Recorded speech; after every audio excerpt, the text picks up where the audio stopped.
A Craftsman 3000i review, a real review. I put it to the test.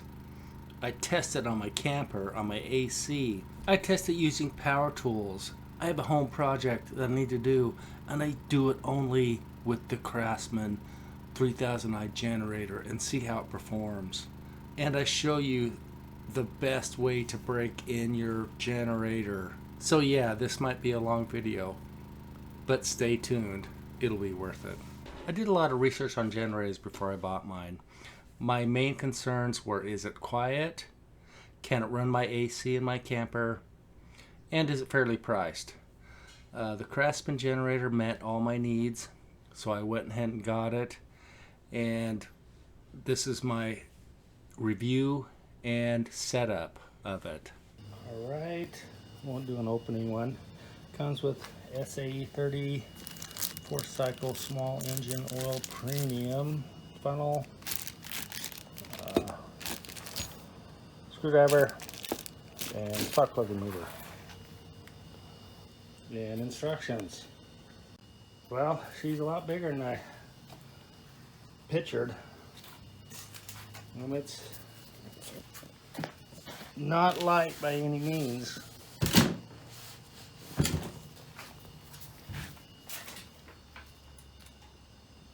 There she be.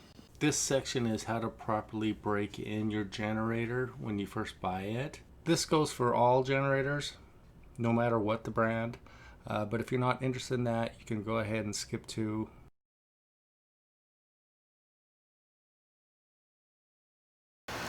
Alright, got my new generator.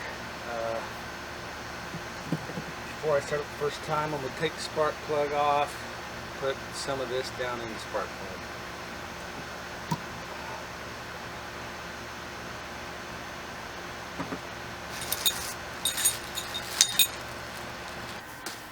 Okay, I've added the oil and some Lucas heavy duty oil stabilizer. I put a little bit down the spark plug hole. I think I actually got a little bit too much. Spark plug's not in there. I'm gonna slowly pull this. Okay, so let me just give you an overview of what I'm doing. Everything in a nutshell. So what I'm doing is I'm adding an additive that lubricates. It sticks to metal better than just regular oil. I'm using Lucas. It eliminates dry starts, which is harmful to your engine. Starting your engine with no oil in it is not good. So, it takes a second for that oil to be redistributed into your pistons when you first start it up. So what I'm doing is I'm actually taking the spark plug out and I'm putting some of just the straight additive underneath the spark plug, and then I'm manually slowly bringing the piston up and down with the pulling of the cord, and that's giving some lubrication before I actually start it for the first time. Because that first time you start it, there's no lubrication. You start it and for a second there's no lubrication, the piston's going, it takes a second for that oil to get up in there. Spark plug's back on. Ethanol free gas. I do want to address something real quick about the oil. I put oil in it. That was the first thing I did before I took out the spark plug and did the slow pulling on the pull cord. It had oil in it. It does have a low oil shutoff, so it'll shut off if it has not enough oil, but it doesn't have a high oil shutoff, so if you put too much oil, it won't shut off. But make sure you put the proper amount of oil in it. Don't just tip it back and then fill it to the rim with oil. That's way too much oil, and that's the worst thing you can do for it. It's the worst thing you can do for any engine, and is have too much oil in it. Check the dipstick. Check the dipstick. Make sure you have the proper amount of oil in it. Eco mode's off, choke's on. See if she starts. Whoops.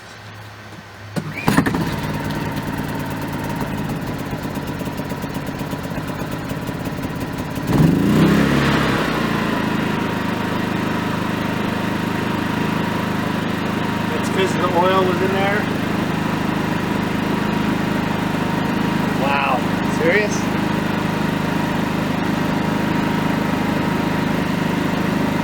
I don't know how loud that sounds, but that's not on equal mode.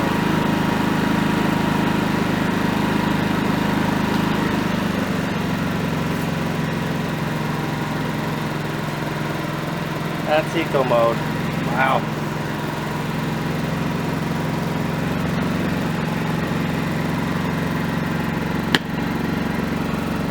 It's quiet.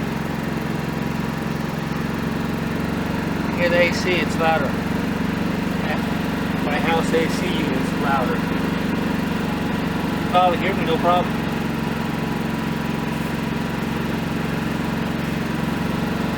Now I'm just going to let it run for an hour and then we'll change the oil out.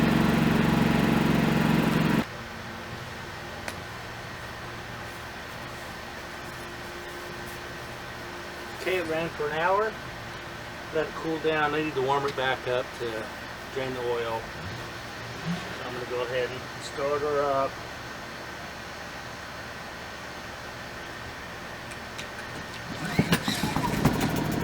Yeah, baby.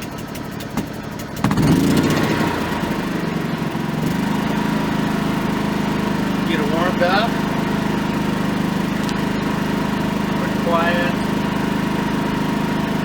One thing, eco mode's off. Now it's on. Okay, it goes down a little bit, I guess. There's not a big difference. That's it. It's not a big difference at all.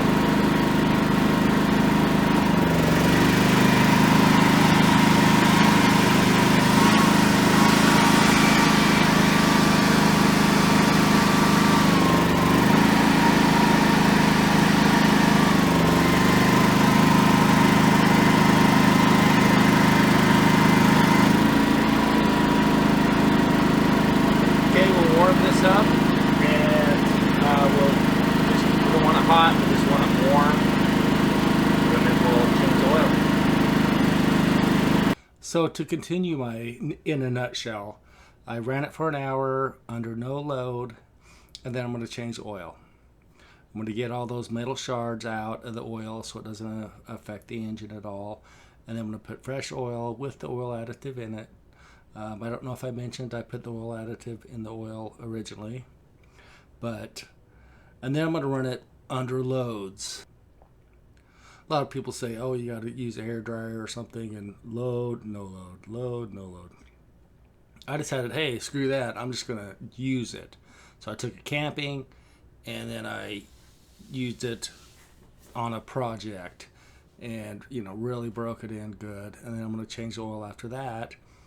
And even in the manual it says use regular oil during the break-in period, and then once you are done with the break-in period, then you could do synthetic oil.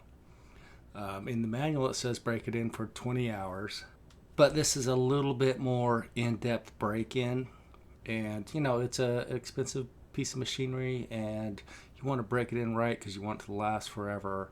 So I think it's worth it to take a little extra time to break it in properly. I let the engine cool down and then I warmed it back up, and now it's time to change the oil. I'm going to change the oil while it's still a little bit warm.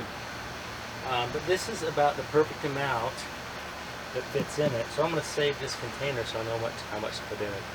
I did put some of this in it, so I didn't use all of it. So I'm going to go ahead and add some of this and the new oil. And that way I know how much to put in it. So I think I'm going to save this little container just so I know how much exactly oil to put in. So let's do that real quick.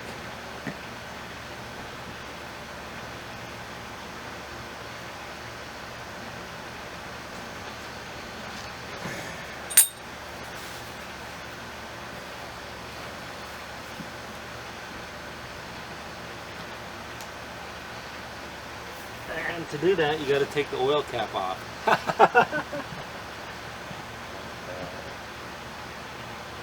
It's warm and not hot.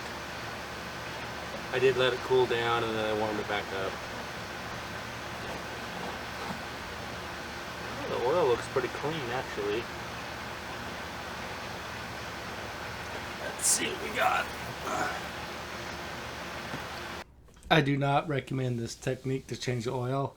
You just need to have it on a surface that's higher, and you can go ahead and just tilt it and drain the oil instead of holding it. I mean, it's a terrible technique. I do not recommend it, but it did work.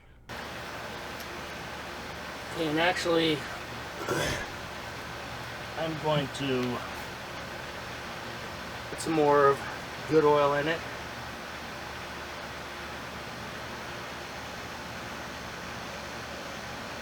I mean, it's a big investment.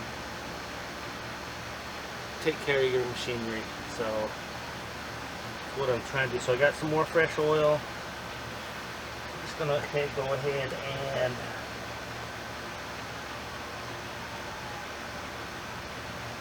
put the oil cap back on.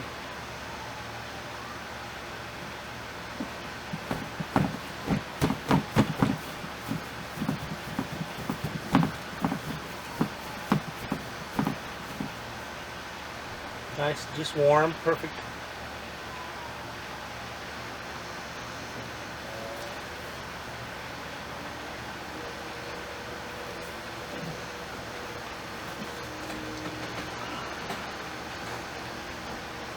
What is it, 50, over 60 pounds with gas.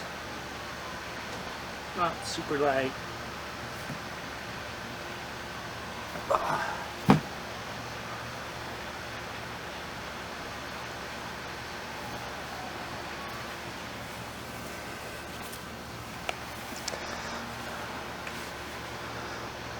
Okay.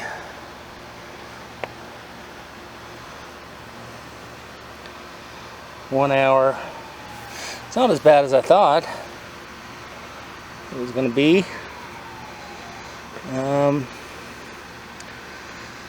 Let's see. I see a few metal shavings, but not very much. People online were saying, "Oh my gosh, there's so many metal shavings in there," but I do see a few. Oil didn't look too bad. So this is about the perfect amount that came with it. It says it's 600 milliliters. This one says it's 946 milliliters. So I'm going to keep this container so I know how much oil to put in there. This is the perfect amount. So what I did is, this is my second treatment, and this is regular motor oil, and I mixed it with this, and this is eliminates dry starts, the number one cause of wear in new engines. So I'm using that. So I mix it in here with my regular oil.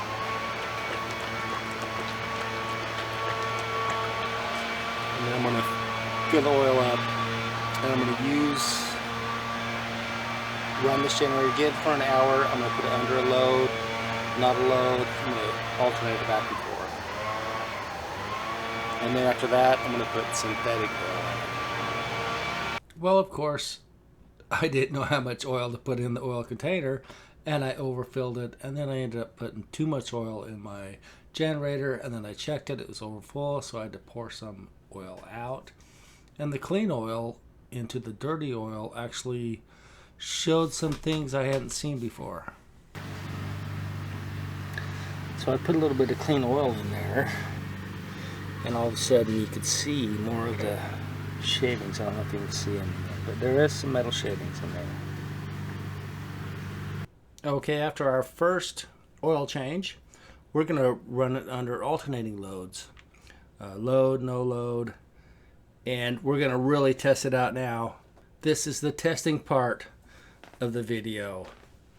First thing we need to do is find an adapter, so from the 30 amp to my camper, so I can run my AC on my camper. Alright, about this handy dandy little thing. This is your generator plug-in adapter. Okay, we're going camping today. I want to do a quick test. We're in Boise.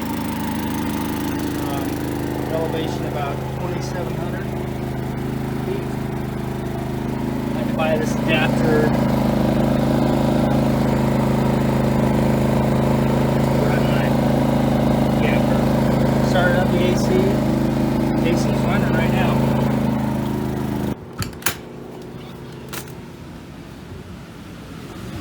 AC. Okay, cool air. Nice. I'm gonna go ahead and let that run for a while. But that generator had no problem starting it. Revved up for a second.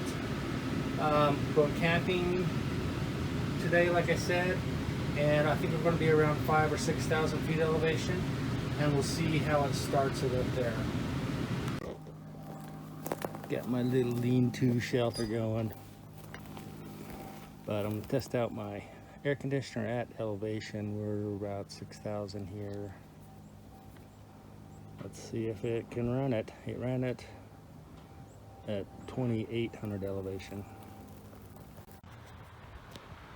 The cord that comes to the camper is pretty long. Got it away. Fire it up and see if she'll run.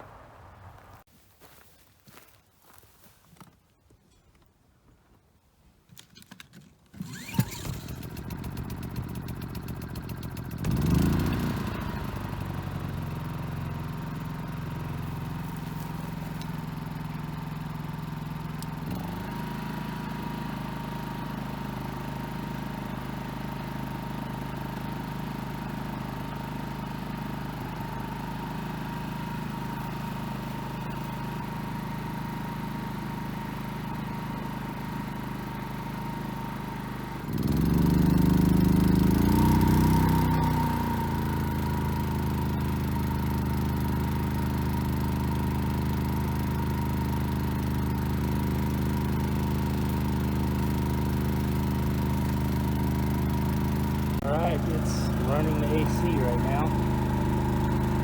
Not very loud. Walk over here.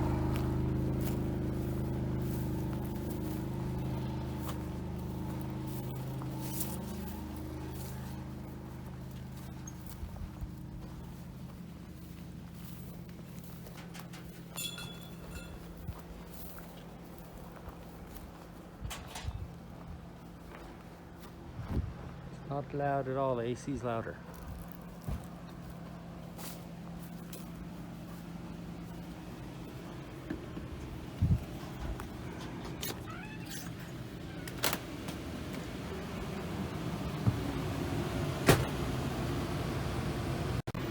AC's running great. It's cooled it off quite a bit in here. It's been running about 5 minutes.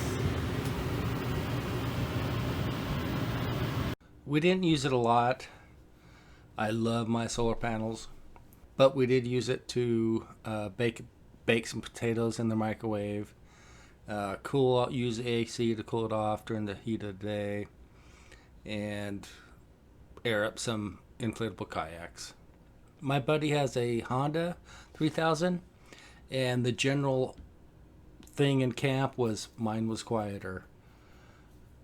You can check out the dBs. There's another video on dBs. It's actually, it runs about the same level, not under load, but it's actually quieter under load than the Honda.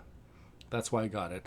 I know it doesn't seem like it in these videos, but it's so much quieter in real life. But it sounds so loud in these videos. I don't know why that is, but it's so much quieter in real life. Now on to power tool usage. I put it through the works on my power tools, and this video is getting long. I will try to make it quick on this part. I thought I would run some power tools. I got a little project I got to do, and I thought I would see how it runs my tools while I make this, and it'll be a good break-in on and off procedure. And then I can change the oil, and we can put synthetic oil in it, and she'll be broken in. Alright, I got some routering to do, and I'm going to go ahead and use this handy dandy, use it as breaking it in, and see how it runs my tools.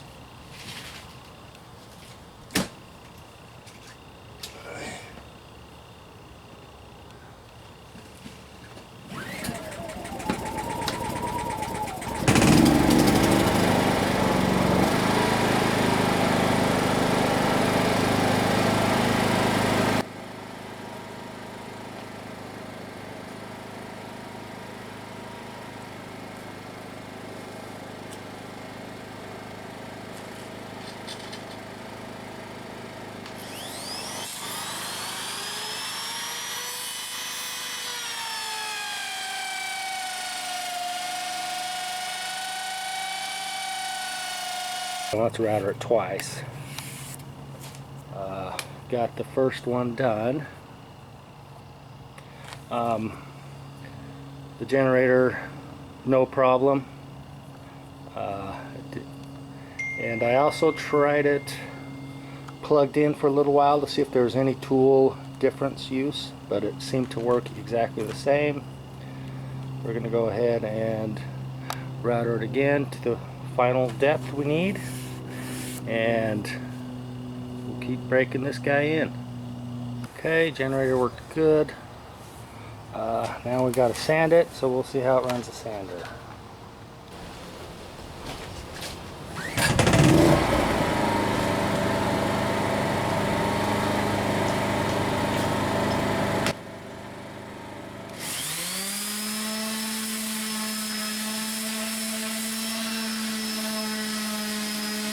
Yeah, I had absolutely no problem with the sander.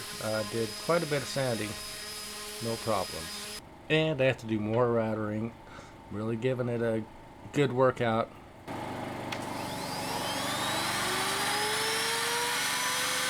Alright, let's see how it runs my chop saw.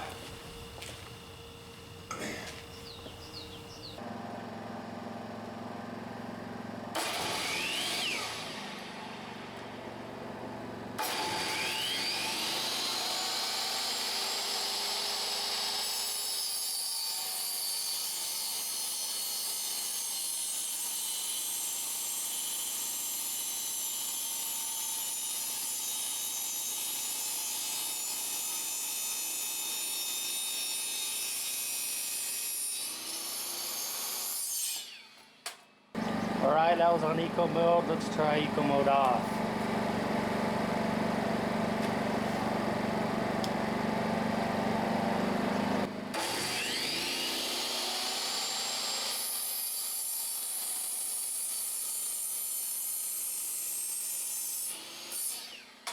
Like your RVAC, when you start the chop saw, the generator revs up, and it takes a split second longer than being plugged in for the chop saw to get up to speed. But once it's up to speed, it cuts just fine. Okay, I got a light on.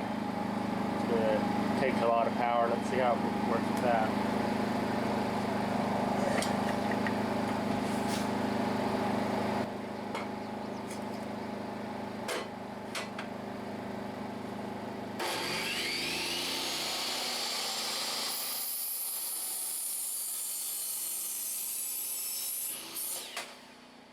My original plan at this point was to break the generator, to plug in so much, to just put an air compressor on, to put a chop saw on, to put lights on, put a blow dryer on, just put so many things on that I would break it.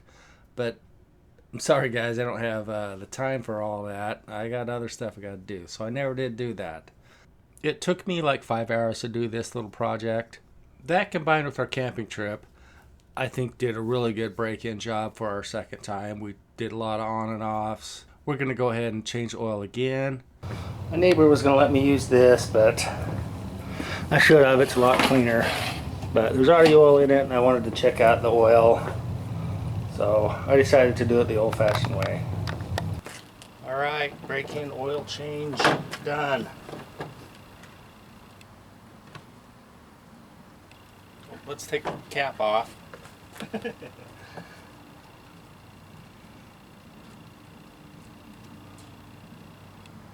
pretty dang clean. I've warmed it up. Alright, doesn't look that bad. I don't see tons of shards in there. I saw a few, not very many. It's time to put some synthetic oil, and she's broken in. I'll put it in there.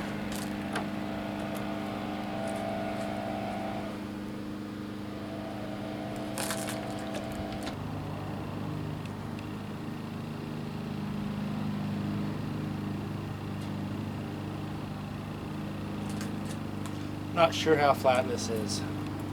it was tilted a little bit back, so I had overfilled it just a little bit. So I just poured out a little bit of oil, and then it was perfect.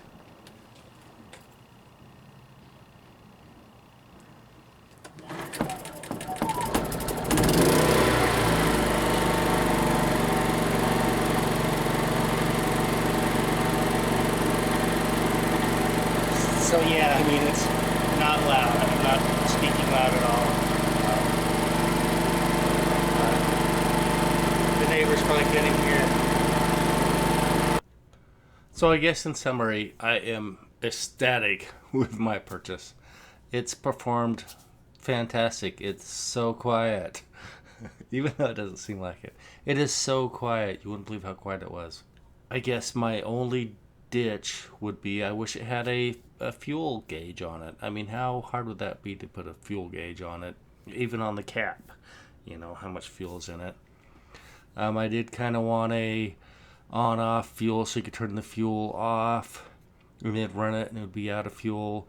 But in the manual it says put a fuel stabilizer in it and then run it, you know, for a few minutes, and then it's fine. And that's what it says in the manual, and that sounds great to me. I'm just going to use a fuel stabilizer, and that way I'm not wasting all the fuel I have in there. The fuel stabilizer should last for a year, so I can use the same fuel next year.